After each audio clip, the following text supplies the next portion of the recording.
ng mga sindikato sa Itbulaga na bakit pag anak ba ni Bossing yan at ginawa yan, matatanggal nyo? Yan. Kasi takot na takot sila kay Bossing. Kaya nga Bossing pangalan.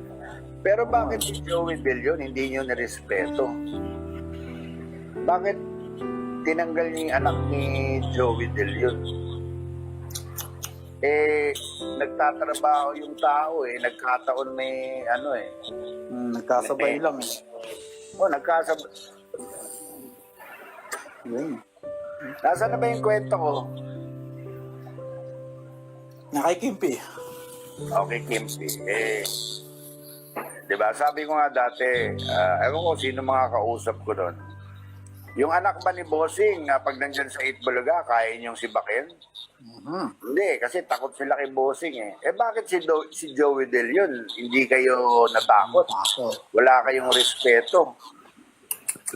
Kaya, masama ang loob ko dyan kay dyan sa mga sindikato dyan sa Itbulaga. Kasi, mahal ko yan si Joey De Leon. Ayaw kong, winawalang hiyaya. Kasi, mabait sa akin yan. Sana magkasama kami sa Balakbubak yan, sa Nuts Entertainment. Ayaw nga pala, ang tagal nyo din doon. Saka never namin pinag-usapan yung pagkatanggal ni Kimpi doon Kasi alam ko, samaan loob. Oo, sasama lalo ang loob.